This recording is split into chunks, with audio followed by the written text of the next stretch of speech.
It can be dirty, dangerous work. The pay isn't great and the hours are long. Yet for those who do it, it's the best job in the world. This is the Beef Farmer's Year on the Land.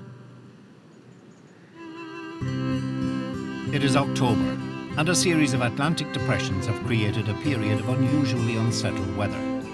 The latest gale passed through overnight, but it's left behind more rainwater than usual. Certainly we had a really nice September. As regards to, we went for 4 weeks there without any rain, and it's certainly come back with a vengeance now. David Johnson's farm in Newcastle, County Wicklow, is home to a herd of Aberdeen Angus beef cattle. The fields are absolutely saturated. If it continues, we're going to have bogs all over the place. Cattle will normally be housed over the winter in part to protect the ground. With both day and nighttime temperatures around 5 degrees above normal, David is reluctant to bring all his cattle into the sheds for winter just yet. It's doing me no good leaving them out even right now, but we've put them up on top of the hill there where it's a little bit drier, and hopefully they won't do too much damage.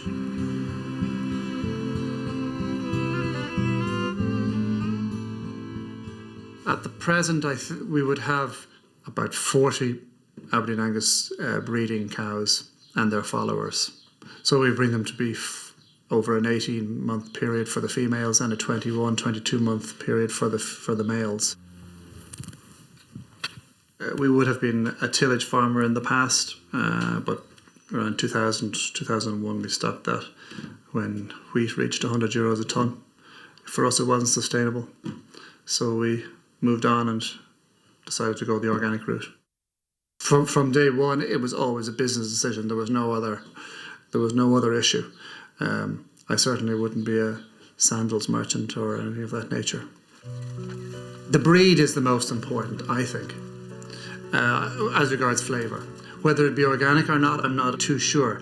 And the hanging period is critical. Quite simply, Aberdeen Angus, the breed is made for the organic side of things because it doesn't need concentrates to bring it to its mature stage for slaughter. I certainly enjoy farming. It's getting tougher and tougher every year. That's the more difficult side of things. But certainly farming is in my blood, and that would really have been the only thing that I wanted to do. Beef is in the blood of most Irish farmers. Matt Dempsey, the editor of the Irish Farmers Journal, farms on very well-drained land in Sallins, County Kildare. That's the outlet of the drain. You have a pipe, going way out in the field there, with gravel overhead. The water flowing in there, draining the land, and coming out here. Put in, as far as we can reckon, give or take, between 1805 and 1810, exactly 200 years ago, during the Napoleonic Wars, so that this land could be put down to growing predictable yields of valuable wheat. I think it's a unique sector. I mean, what else are you going to have where you're producing a product that can compete with the best in the world, certainly in quality terms, that combines a mixture of economics, science, politics, and family history and involvement? I think there's nothing else that has that combination of things that appeal to the human spirit. And you look at any of the writings of Cicero or anyone else, or Horace, there was a huge identification with worthwhile farming. And I can understand where they're coming from. As well as editing the journal, Matt raises a mix of Charolais Limousin and Belgian Blue cattle for export. We buy in good quality, well-conformed weanling bulls and fatten them here at about 18 to 20 months of age for specialist Italian market.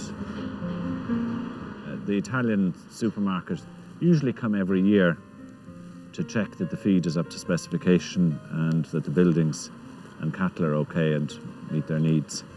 And then broadly, we supply them then on that basis as soon as they're fit, usually the June to September period. Matt's system is at the premium end of the market, but exporting beef is not unusual for Irish farmers. we export about 90% of the beef we produce. We'd be the third or fourth largest beef exporter in the world, depending on what way you do your sums. By far the largest net exporter in the Northern Hemisphere. The vast bulk of our beef is going to the highest prices outlets in Europe, where it's accepted as extremely good quality. Irish beef is a €1.5 billion export industry that produces 500,000 tonnes of beef every year. The structure of the industry is unique, with very few farms capable of supporting a herd of more than 100 cattle, and most being a lot smaller. The Department of Agriculture have approximately 125,000 herd numbers. Now some of those would be slight multiples, some of them would be very small, but it gives a ballpark figure. If you're talking about serious commercial farmers, you're probably talking about 30 to 40,000, and then there are a large number who have a certain amount of land and would have an off-farm occupation as well. Sean Coughlin would love to be a serious commercial beef farmer, and it's not just the economic climate that's holding him back. I'm standing in what was a field up until about 10 days ago. We have a lake, it's about a half a mile that way, but it's grown a bit with the flooding. The farm is kind of in central North Mayo in a place called Lahardon. We're between Nafen Mountain and Lough Conn. And currently I'm farming about 100 hectares, about half owned and half leased. About 60% to be a mountain. It's kind of on Nafen Mountain, so it's heather, rough grazing and stuff like that. We keep sheep up there. And then on the lowland we keep the cattle mostly. That land, it'll take an awful long time for it to dry out. You're talking the end of May, June, with a reasonably good spring before we'll be able to think about grazing it again, so it might leave us a bit tight for grass in spring. The average farm size in Ireland is just 32.3 hectares. Up until, obviously, the Land Acts of the late 19th century, the land was, in general, held in very large estates. The estates were all broken up, the land was transferred, and so you had a network of normally fairly small family farms. The problem is not just size, but also fragmentation. I have 11 different divisions, so some can be joined across the mountain and stuff like that, but mostly by road. Most farms in the west of Ireland are like that. When the farms were divided up originally back in the Land Commission times, people got different stripes here and there. It is a bit of a challenge, and it does make life that bit harder. When Ireland gained independence then, even those farms that were of what would now be regarded as middle-sized were then in turn broken up by a land commission that operated within the country and brought farmers from what was called the congested districts, mainly in the west, to parts of the east and south, and split up what would now be quite viable farms among smaller units again. So that again, I suppose, with the benefit of hindsight, made the structure less competitive, if you like, but it has given us the family farm structure that we now have. As November continues, so does the wet weather. Unusually heavy spells of rain have given falls of 10 millimetres or more on most days across Connacht and Munster. And restricted farm size is becoming even more of an issue in the old congested districts of the west.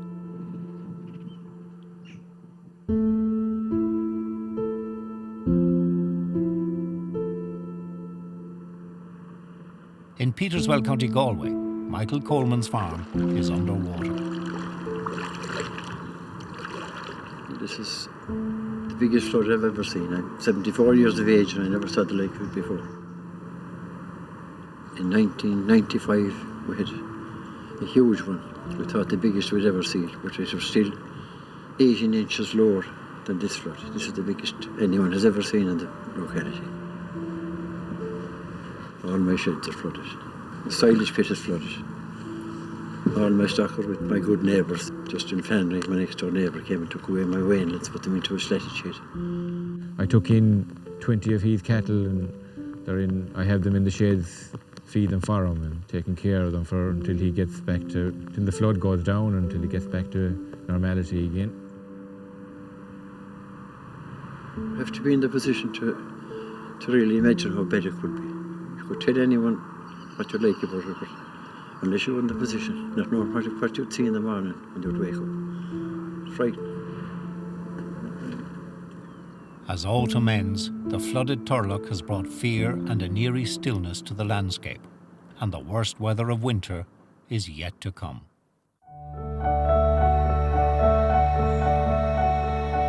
It is December, and the Turlough in front of Michael Coleman's farm is still flooded. I think this Friday it was at its peak. I'd say it dropped about 10 inches since Friday. Well, the water went up a foot and a half. I'd say it'll be useless.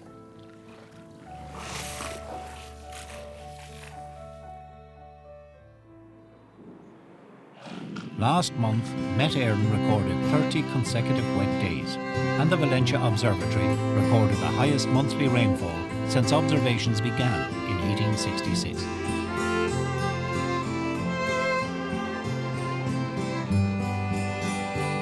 But as December moved on, the floods finally retreated.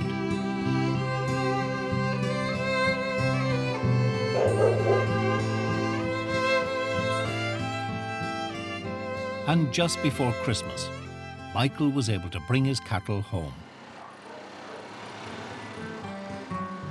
Must be 3 weeks. 3 weeks today, I think. Since the neighbours took them away. They'll be happy now when they're back.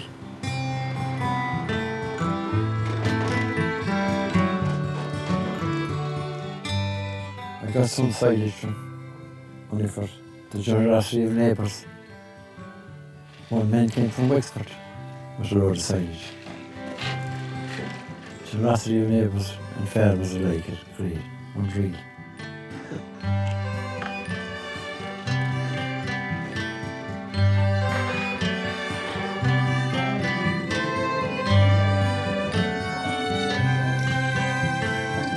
It's not just the weather that's a challenge for beef farmers.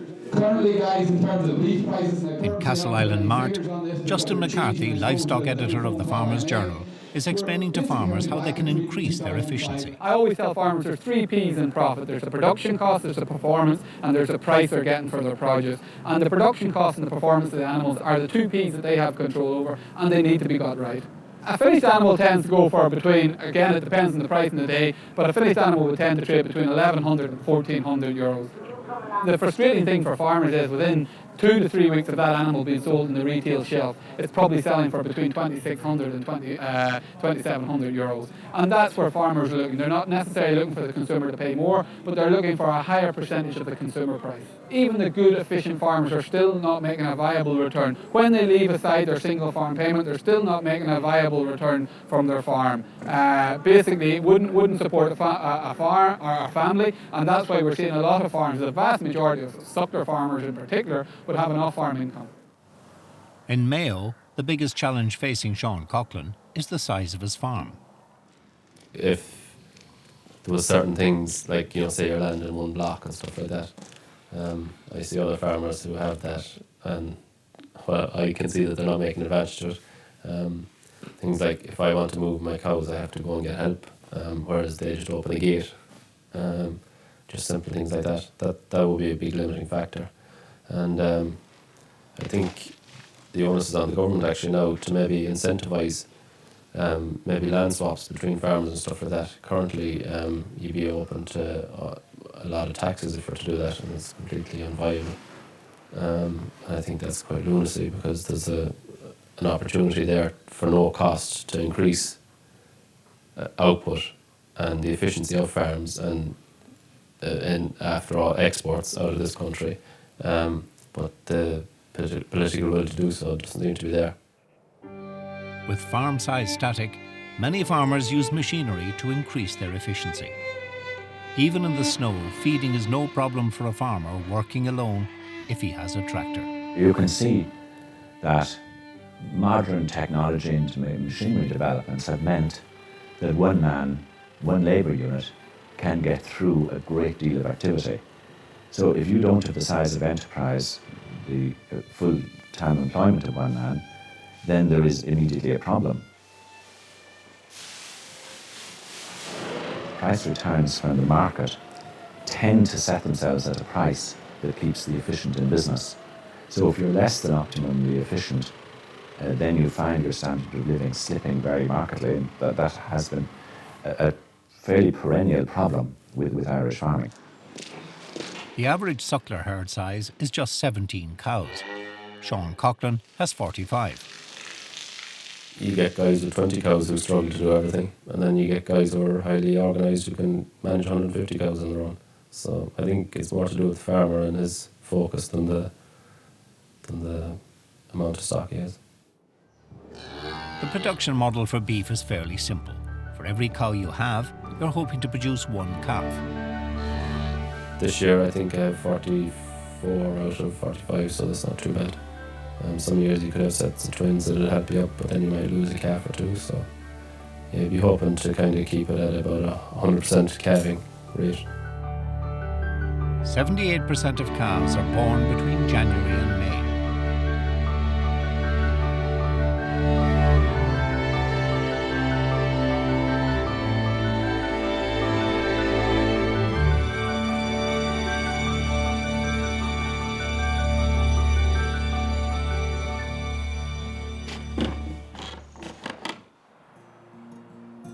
In Durrow, County Laois, Dominic Leonard is delighted to have had a delivery of his own. We have a new baby boy. It's very exciting. Called Valentine. Bless him. He won't thank us on Valentine's Day, but not to worry. So we're now calving, and we've got about 6, 7 calves so far. All fine, no problems calving. All just born on their own, which is great. Whilst Dominic's wife Ali has been in hospital, Dominic has been running the farm and looking after childcare. The Leonards already have 2 daughters, and the eldest, Sorcha, is excited about welcoming home her new brother. But first for Sorcha, there's school to contend with. While Dominic will have to rush back to play host to a group of farmers keen to see how he raises his beef. Dominic is an unusual farmer. He didn't take over his uncle's mixed farm until the age of 30, and until that time had no background in farming. I mean, at the beginning it was kind of a steep learning curve, and because I really didn't have much of an idea about farming or anything. But yeah, no, I gradually kind of picked it up, and after 6 months I said, no, shall stay. There's another, 20 odd left to calve. Most of them will calve by the end of March, because I only put the bull in for 2 months. And usually it works pretty well. Despite having no experience, or perhaps because of it, Dominic became determined to make the farm a success, and now has a mixed enterprise that includes pigs, sheep and tillage, as well as beef. I think the main focus was beef and producing beef. So they were reasonably complimentary about my setup, so that's nice. As winter draws to a close, Dominic is sending some cattle to the factory and looking forward to getting Ali and Valentine home. And all the beef farmers are looking forward to their grass growing again.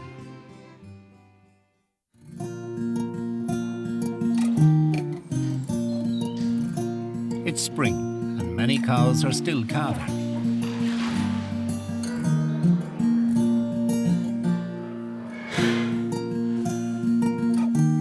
Beef farmers have a number of options when choosing their stock.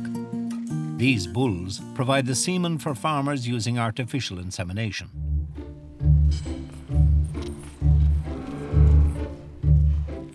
And the first job they'll do is we will collect some semen from bulls. We do that 4 days a week, Tuesday to Friday. It didn't interest the laboratory, we process it.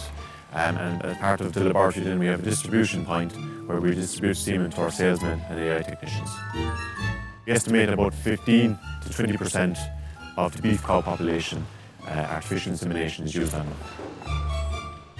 them. We've got 11 millimeters of semen, a very, very good collection from the bull, and that will go straight to the laboratory now to be processed. Different breeds and different animals have different character traits, and AI makes choosing these traits simpler.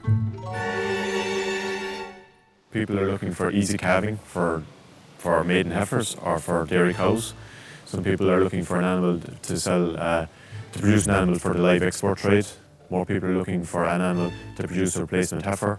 Or finally, somebody's looking for an animal that they finish the animal for the home slaughter trade. For the home trade, primarily what you're looking for is weight for age. So you're looking at the breeds that will give you good weight for age, and the best would be like Charolais, Simmental, Limousin. By using AI, the farmer can target any traits from easy calving and docility to high growth and good feed conversion. But whatever the breed, there's no real guarantee about what will happen at calving time.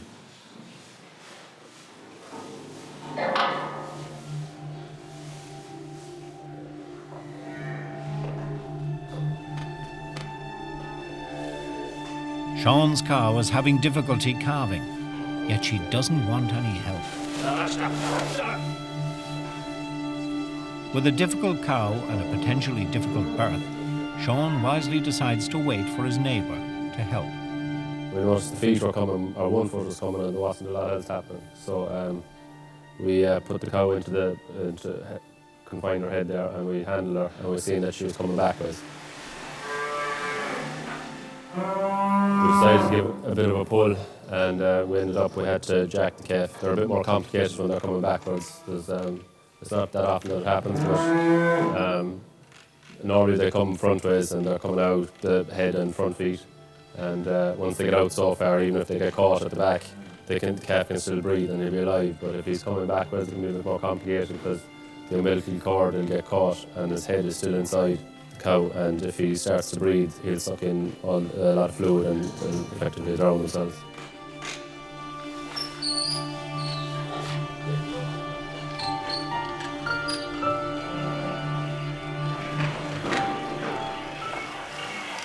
No, he seems to come fine now. He's a bit tired, this was after the pull, but in another 10 or 15 minutes he should be alright.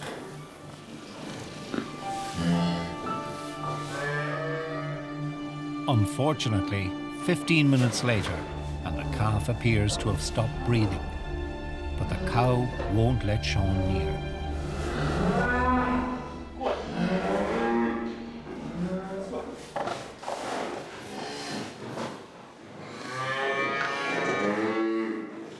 Calving is without doubt the most dangerous time on the farm. In Durrow, Ali Leonard is thankfully home from hospital. But now there's been a more serious accident involving Dominic. I came down one morning on a Friday morning with my daughter into the house, and we came down the stairs and we found Dominic lying basically in a pool of blood on the floor, unconscious. What we think happened was he was out here in the sheds and there'd been a cow calved, and we think he was trying to tag it. And whatever happened, it looked like one of the mother cows attacked him and possibly pushed his head up against a cement wall. So he fractured his skull. So an open wound in his head and a fractured skull. So he was actually rushed to Portlaoise Hospital. And from there, actually, he went straight to Beaumont Hospital for emergency surgery. And that was pretty tough because they had to put him in an induced coma. And then he had some bad luck. He got an infection. And so that set him back and he went into was basically his own coma. He wasn't in an induced coma anymore, he went into a coma. So that was all very worrying. But finally now he started to come out of it, which is a big relief, needless to say, for us. It was just so hard. You know, it just felt like we were coming back together as a family after I'd been in hospital myself for so long. And then he wasn't here. And it's been really hard on the kids as well. And the 6-year-old, Saoirse, that's been much more difficult because she was with me when we found him. And so the last thing she saw of Daddy, well, was very distressing. She got quite upset and quite hysterical actually and said, I'm not going to see Daddy again, I'm not going to see Daddy again. And it was very hard to calm her down and say, well, I didn't know what I was saying, but I was trying to say to her, yes, we will, even though I didn't know at the time. Inadvertently, Dominic has become a very real and human face of the farming accident statistics. On average, there are 24 fatalities a year and many more serious accidents. But he knew the dangers and he was experienced, and we'd only have a small herd here and he'd know them very well, so which makes it in some ways a bit more shocking. It's not like he was like a brand new farmer with a brand new set of cows. There's one that's been a bit, I don't know what the word is, friskier since then, and some of the people who know cattle a bit better say that once they've kind of attacked someone, they're more inclined or feel a bit braver and more likely to bully somebody again. And I'm definitely keeping the children away from them too, just until we figure it out, because I want to get rid of that one. If I'd had a shotgun the first week and we'd figured it out, it probably would be gone already, but yeah, no, we'd cull them, so.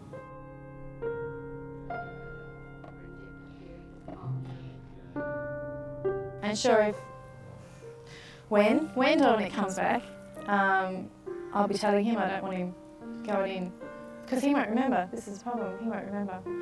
I'm going to make it quite clear he's not going in there tagging by himself. Somebody else has to be closer when he does it.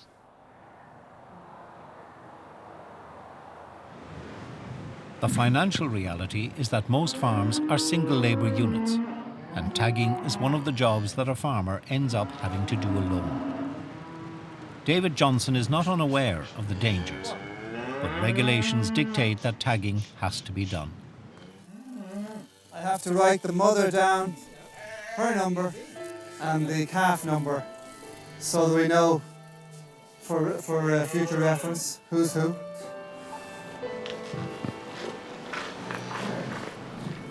Stop it now. A cow weighs 500 kilograms. Even if she's just been curious about what the farmer is doing to her calf, she's still a force to be reckoned with. Slightly more feistier.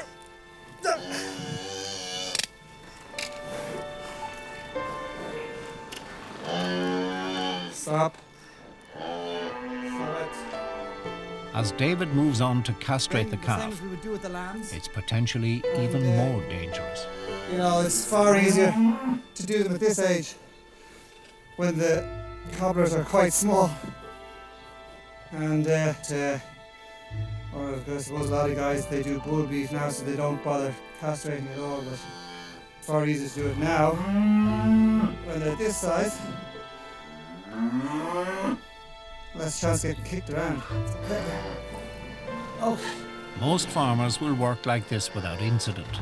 It's just another job that has to be done. If you work alone, you just get on with it. But it only takes one rogue cow, and you can see how easily things could go wrong. Luckily, as the spring weather improves, so too has Dominic's health. After 6 weeks in a coma, he's been transferred from the high dependency unit in Beaumont to his local hospital in Portlaoise. It's now about 8 weeks since my little accident with the cow. Got one kind of wound on the back of my head, and I've got a kind of a nice dent here. Actually, what happened, I have no recollection whatsoever. As far as I know, I was trying to tag a calf, and the cow basically objected and pushed me into a wall. I then managed to get back to the house, where I collapsed, and basically poor Saoirse found me. Daddy. I have been rushed by a couple of cows before with calves. But in general, I just stay out of the way, or just stand back a bit. I'll be fairly careful, but I suppose this time I was rushing. As well as finding out what happened to him, Dominic has discovered how well Ali has been running his farm. As you can see, we've got lots of help today. This is great. James is sharing you. Dominic wasn't here, so he brought someone with him. And Dominic's friend Mick actually came to help feed the pigs and saw what was going on, so he's stayed this morning, which is great. I feel a little bit guilty about that because he's got his own farm, and so he's, but it's very helpful to me, yeah. I didn't believe that she would cope as well as she has done. But now that I've seen and, sort of experienced how well she's running it, because she's very capable kind of a person anyway.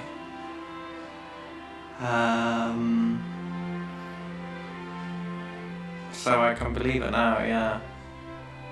But at the beginning it was like, oh God, she'll never cope with running the farm and minding the kids. Well, actually, Dominic has said, if the animals are fed, it's okay. So I know he's not going to get cross if I really do anything. But I think we're managing to cover most things. Maybe not as well as they could be done, but they're getting done. Somehow they're getting done. Maybe a bit more slowly too, actually. That's the only thing. So. Because Valentine had only been home a week, hadn't we? Something like that. Yeah, I know. God love her. And I mean, she's feeding him, and she's minding the other two, and she's running the farm. I brought him out to feed him this morning, and he was happy in the pram. So, he's happy. Yeah. And the sheep aren't too bad. If it was the cattle, I wouldn't have him out here. I wouldn't feel safe. It changes my priorities, probably. In that, I want to see more of the kids. I don't want to spend more time with Ali. Whereas before it was like, the farm pretty much came first. Whereas after this accident, it's, priorities change and livelihood is all very well, but it's kind of not my life. Which Ali is probably delighted about.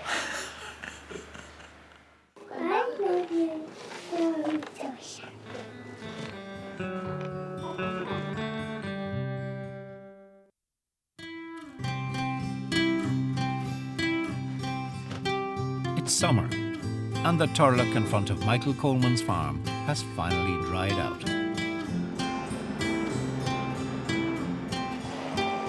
Seven months ago, the fields were under 60 feet of water. But today, with his silage gathered and the weather dry, a relieved Michael is no longer walking in water. Couldn't sleep or eat or anything for a week there. It was right, and the fruit was right. It was terrible. As he covers his silage with the help of a neighbour, Michael is understandably worried that the rains will come again. Oh, there's every possibility it will happen again this year. We're preparing for it. We know we're afraid to come. And he's worried too about the future of farming. You won't get rich farming. Oh, it's a lot easier to make a good living 30, 40 years ago because you had the expenses that you have now. You have insurance now and tax, and people had their own vegetables, their own milk, their own butter, their own fowl, they had everything. You have to buy everything now.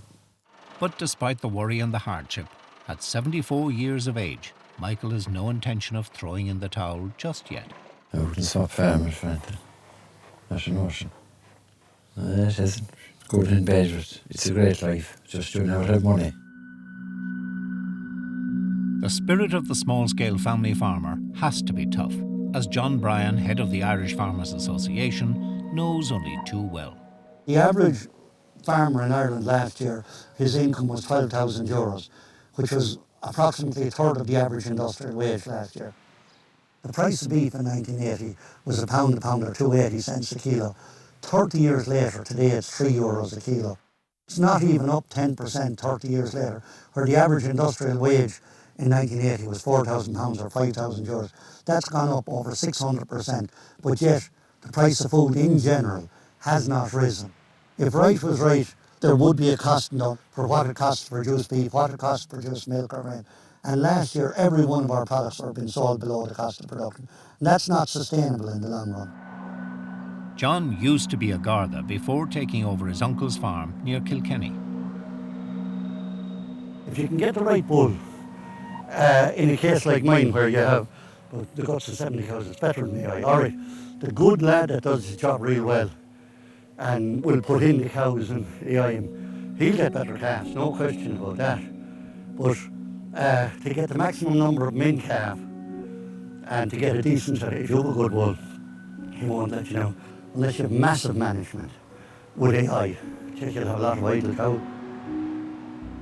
Farming is about making a living. No one wants to make a fortune, but they can't afford to stay farming below the cost of production.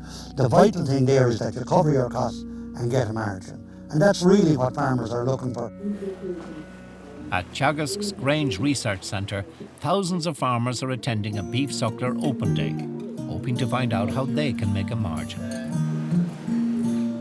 We're looking to see what happens to the quality of the grass, the energy. And the concept I want to get across to you is to understand that grass has a best by date. Sean Coughlin has made the journey up from Mayo to see how the other half lives. It's the plains and Meath, isn't it? It's some of the best land in the country. Yeah, our land is a lot hillier and lots of different obstacles, mountains and stuff as well. But no, it's this is as good as it gets, I suppose. The Derry Patrick herd is one of Teagasc's flagship research projects. A dream team of cattle chosen as the template for a high-profit, grass-fed suckler beef system. It's the principles that are demonstrated here, so a farmer can see the principles, see how they're used here. We can demonstrate to them the animals themselves, we can demonstrate to them the grassland management practices in terms of target grazing heights and grazing covers, and then bring that home and apply it on his own farm. So it's very much about seeing is believing. The aim of the project is to produce a herd capable of achieving a gross margin of €1,000 per hectare. Scale is a problem in Ireland. There is a fixed land base and it's about maximising the output from that at least cost. So essentially we're talking about getting relatively high stocking rates and maximum use of grazed grass, which is our cheapest feed source. This tiller here has got about 80% of its dry matter is leaf. What we have here is 65 kilos of fresh cut grass cut this morning, and which is basically in around 12 kilos of grass dry matter, and a 600 kilo live weight animal, live weight bullock or heifer, will eat approximately that amount of grass each day. We're used to reading and being told about this type of system. To come and actually see it is that's really neat stuff. You can bring the best aspects of it home and use it yourself.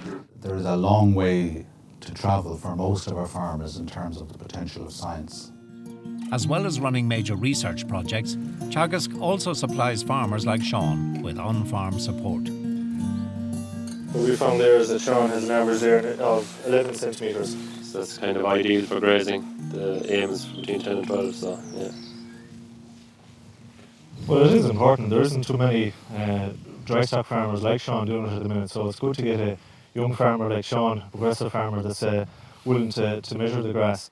The income equation is fundamentally about productivity on the one hand and about prices and costs on the other hand. And farmers in Ireland, we're a trading country, they have no influence over the price they pay for their inputs or the price they receive for their products. The only thing they can influence is their efficiency. Normally, the sort of farming lore has the saying, be not the first by whom the new is tried, nor yet the last to lay the old aside. And I think that probably encapsulates farmers' attitudes to innovation. You know, they'll see either their neighbour or the research station, test it tentatively first, and then go forward. 50,000 visitors have gathered to see the best of the country's premier cattle breeds at the National Livestock Show in Tullamore.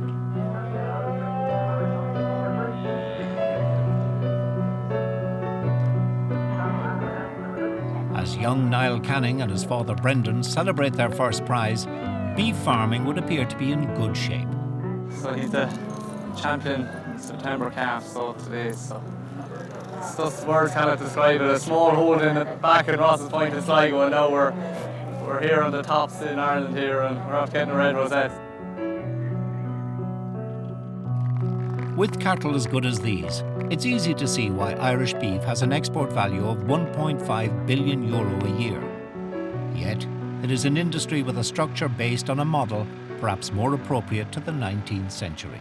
The farm was bought by my great-grandfather. My dad used to tell me that as he passed by the gates, he often used to look in and say he'd love to farm that or own that at some stage. It came up for sale and he duly bought it. It took a long time to pay for it, approximately 2.5 generations to pay for it. So I consider myself an extremely lucky man. When people have access to land through the marketplace, there is necessarily going to be a more business focus. Even the very, very commercial farmers, I would say, don't put a value on that land.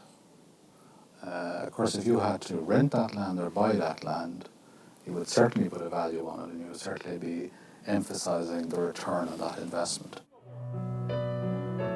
With entry based solely on the criteria of birthright and inheritance, and farmers reliant on subsidy, the efficiency of beef farming as an industry has to be questioned.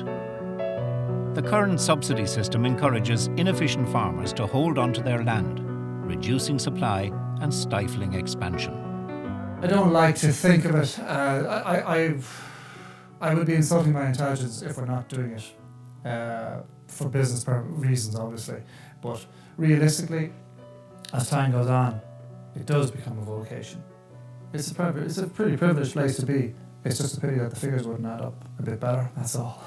For the farmer who's well educated, who's highly motivated, who sees farming as a business, he or she has to be entrepreneurial in their outlook. There is a future because after all, world population is growing. There's a food security challenge. We are exporters, excellent exporters on the world stage. So for that group of farmers that grasp that opportunity, I've no doubt that there is a very, very positive future. Sean Coughlin is the well-educated and highly motivated young farmer that could represent the future of Irish farming. Unfortunately, with his limited farm size and no access to capital to expand, Sean has been forced to grasp a different opportunity to survive, a no-farm job. Currently working in the Shetland Islands. They got a job over there. There's not much work happening here at the moment. And I got the offer of if I wanted to go out there for a while. I suppose there's not a lot to keep me here, and the way farming is going, the money comes in handy, and it's a definite wage every week. Yeah, I took it up. Not enough young people coming into farming is an issue. We need fresh blood, we need fresh thinking coming in, and I think farmers realise that, and I think it is a concern, but we need to look at ways at how we can free up land on long-term leases and structures to incentivise the movement of land across from farm to farm. You'd have to be optimistic within the general framework of increasing population, increasing wealth, increasing capacity to pay, and increasing demand for the foodstuffs we're good at producing. Whether that translates into better living standards for individual average farmers is another matter.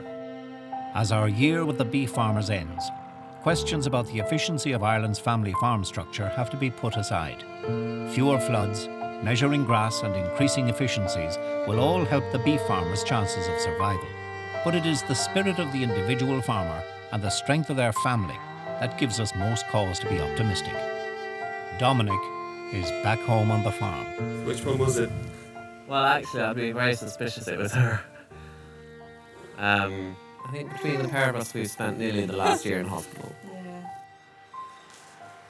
Oh yeah, I do know the dangers, but I also know that I can live with them. Yes, I'm very aware of the dangers. Yes, my poor head will not be the same again, but anyway. In a way, since I know that Ali knows what's going on now on the farm, I can rely, I suppose, more on Ali now, because I know that, you know, she's capable of managing the farm as well as I am. You know, to give it up would, to me, feel a bit insane at this stage. I mean, we've put so much work into this, and it's become a real kind of life project. We've been lucky now, really. Yeah. Like, we've got Valentine and I'm back at last on the farm. I think we appreciate each other more now, if that makes sense. So I suppose, yeah, priorities have changed.